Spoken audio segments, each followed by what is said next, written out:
nearly 12 years since that tragic day when a shooter entered Sandy Hook Elementary School in Newtown, Connecticut, and killed 20 first graders and 6 teachers. Well, now the survivors from that first grade class are getting ready to graduate high school, and more than a decade later, they continue to fight and advocate for the classmates that they lost that day. ABC's George Stephanopoulos sat down with 6 of those students to talk to them about their plans for the future.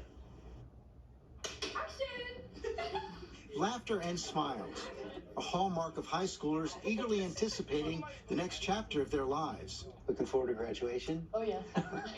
These 6 students, part of the first grade class that was forever changed the morning of December 14th, 2012, when a gunman shot his way into Sandy Hook Elementary School in Newtown, Connecticut, killing 20 first graders, all between the ages of 6 and 7, and 6 educators. I know this must be so hard to talk about, but let's talk about what you do remember about that day. Ella Seaver, Grace Fisher, Lily Walsenack were together in the same classroom that morning. Matt Holden and Henry Terafay in another. Emma Aarons in a third. We hid in the cubbies, and our teacher read some winter stories to us, like the Nutcracker. And before we went to hide into the cubbies, the loudspeaker went on, and this was probably, I would say, like the most traumatizing part of the whole thing, because we heard our principal, and she told us, like, kids, like, go hide into your safe spots, and then we heard, like, a popping sound. You were actually in the classroom with the shooter? Yeah, I remember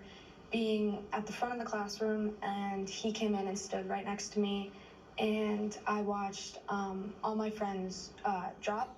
And one of the victims did not make it. He told me and a couple other people to run, and we did. We ran out of the classroom, out of the school, and on the way we saw bodies in the hallways and doors blown off the hinges, and we just ran and ran and ran out of the school, out of the parking lot. Does it help to talk about it?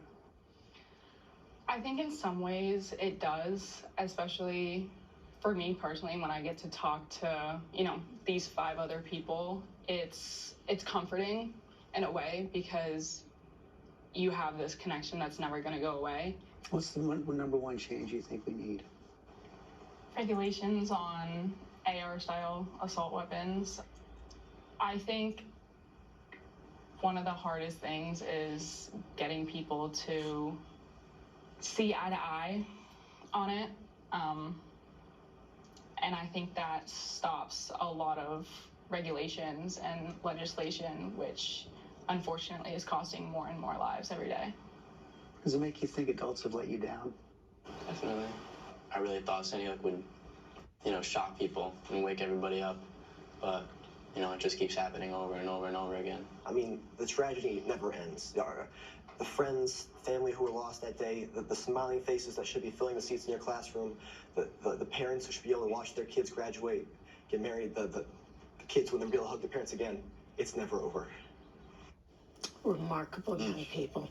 Those 6 seniors are all set to graduate high school tomorrow. You can watch George's full interview streaming tonight on Eyewitness News Extra Time at 6:30 on ABC 7 NY. Now to the crisis in the middle.